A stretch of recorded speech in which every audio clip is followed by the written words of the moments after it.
Hello, it's Miss Hake, and we're back for some literacy. We are going to think about rhyming words with a sh sound at the end. The first rhyming word I want you to think of is with the ending ish. Now, I've started you off. I've got dish. But can you think of 3 more words that rhyme with ish, dish? Think about it. Write them down on an ish paper or just say them out loud. The next one is ash. I started you off with a word bash. Big birthday party, bash. Yeah. Can you think of 3 more that rhymes? Bash, ash. Yeah, okay. I'm not going to give you the hints, but you might need a little help printing them out, and that's okay. And they can be silly words too. They don't have to make sense as long as they rhyme.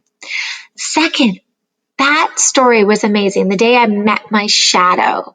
What you're going to do is you're going to try to meet your shadow today. If you can't go outside and if it's not sunny, you can't really see your shadow. What did we learn? We need to have a light source and a blank wall behind us. So if you have a blank wall, you can turn off the lights and get your flashlight and see if you can meet your own shadow. See, Miss Hake's shadow's almost at the back.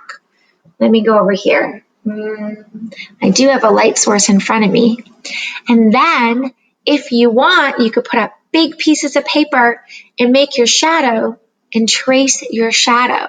So you could create full versions of yourself and meet your own shadow. If you can't do that and that's too hard, you're going to get a big piece of paper. You're going to lie down on it and somebody can trace your body. So you have to spread out your arms, spread out your legs. And what should you do? Should you make a funny pose? You could.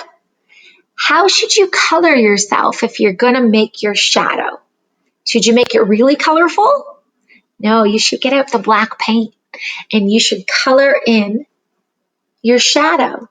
And this is a really fun activity to hang up everybody's shadow around the room or in the hall if you're a classroom teacher, or if you're at home, you can do it with people at your house, and you could try to guess who is who and find your shadow. Super fun. Nuts, do you want to do it with me? Do you want to find your shadow? I think he might. I think I might trace Nuts and see what happens. I wonder if he'll pick out his shadow. Probably. He's probably the only one in the house that has a bushy tail, and yeah, I don't think his shadow is going to look a lot like mine. What do you think? All right, have a fun time working on your shadows and thinking about those rhyming words. Have a beautiful day. Bye.